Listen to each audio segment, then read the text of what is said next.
Hi friends, welcome back. It is me and I am ready to be carried away by the new film Twisters, and I'm going to the local premiere tonight. I'm actually really excited about this film. And you may be asking, why am I covering this? Well, I cover horrors and thrillers on this channel and nothing is more thrilling than Twister.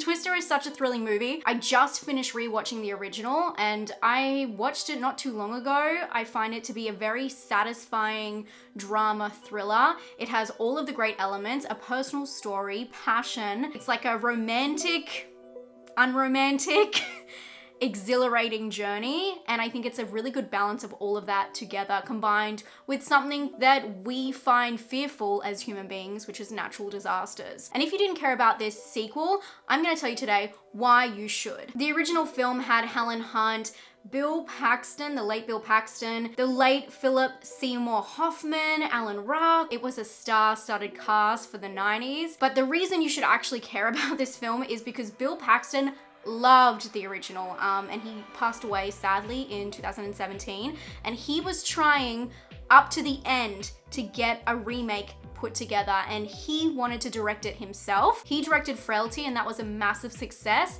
and he was very passionate about making a sequel that would act as a remake. He wanted it to be set on a real tornado that took place in 1925, and he was gonna get the help of James Cameron to make it as realistic as possible and focus on the alarming damage that it did to people's lives at the time. It was actually set for 2012. It was going to be called Twister 3D, and it got cancelled due to conflicts and budgeting. But he was very hopeful that one day he could get it going, but unfortunately he passed away in 2017. So I want to see if this film covers any of what he expected. Will it be a realistic depiction of immense destruction that he intended? I know the scripting is different, but I also know people really do care about this film, believe it or not. Although it's definitely not based on Bill Paxton's idea of the tornado he was thinking about. The new director, Lee Isaac Chung, really wanted it to be shot on location in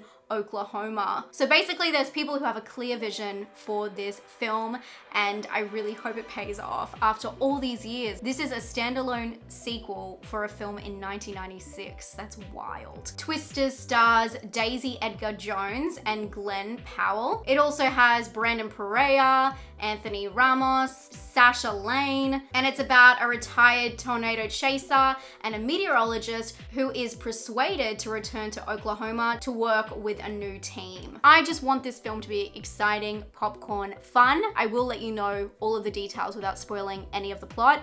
So let's go and see Twisters and see if it was worth waiting almost 30 years for a sequel. Let's go.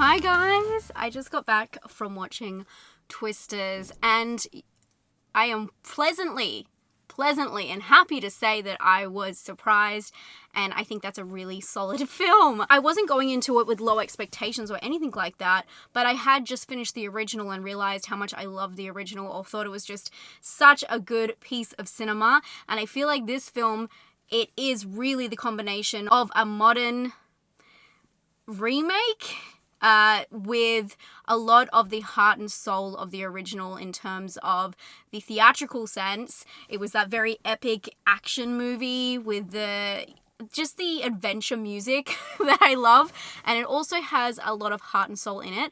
But I will say it goes for 2 hours, although the original goes for, I think, just under 2 hours.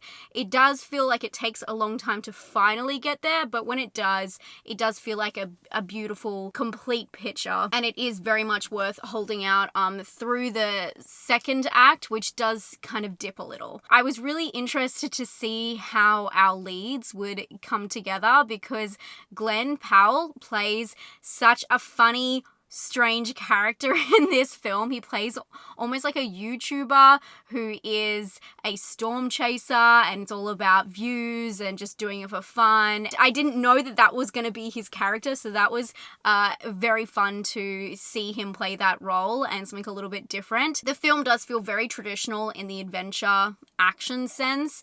It has a lot of character, some small laughs, a lot of heart and soul, sometimes a little bit emotional bait wise, but I think that that's okay because the film, as I said, when you see the whole picture, and especially the end, it really balances out to be something great, and it's well worth sticking around for some of the more questionable characters. But the thing I was storm chasing in this one was the thrills. And let me tell you, this film had me on the edge of my seat multiple times. I was scared.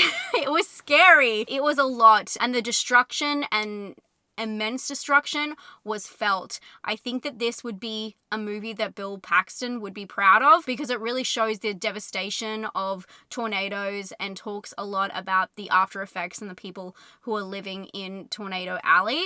And I think it demonstrates that in a very impactful way. It's gut-wrenching and you see full devastation. It's insane. It's insane. It's so scary. And you see a lot. You see a lot. I wouldn't say gore, but you definitely see a lot of destruction and heartbreak, and it just ups the stakes and makes what they're doing so much more worth it. And I haven't seen a film that was full of destruction and devastation, which actually had a hardcore message in a very long time.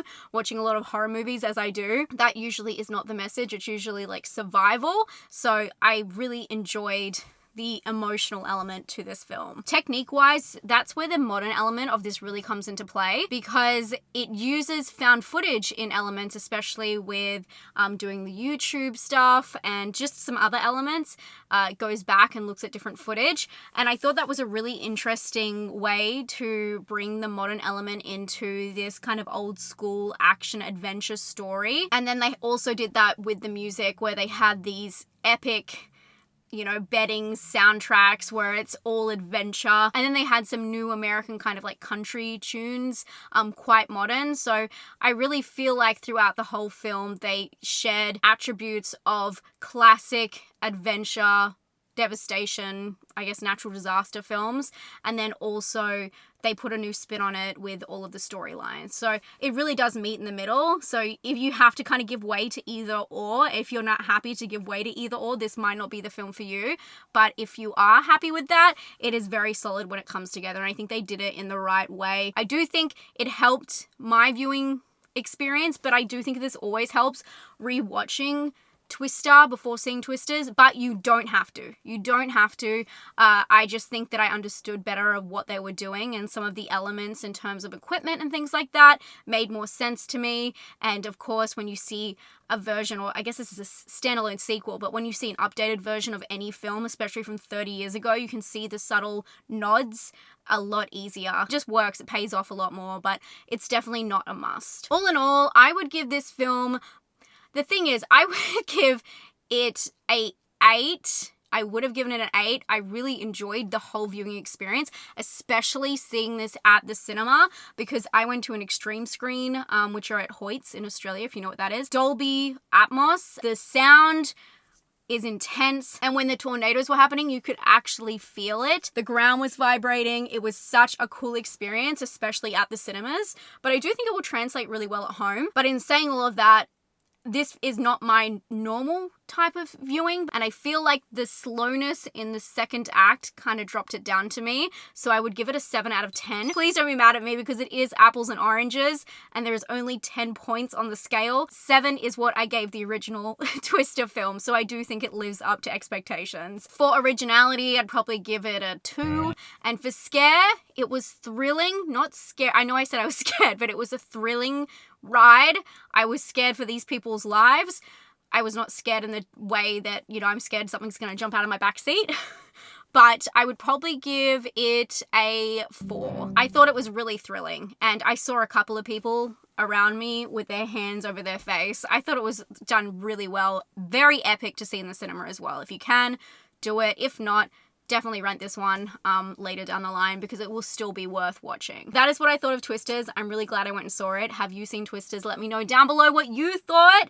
If you haven't seen it, let me know if you're thinking about it and if this is your kind of movie. I would love to know. And maybe let me know what your favorite natural disaster films are. I would love to know. Don't forget, I reviewed Kinds of Kindness, which is very different to this film. And I also did a wrap up of everything I watched last month if you want a ton of recommendations. I'll see you guys very soon for another review. Bye, friends.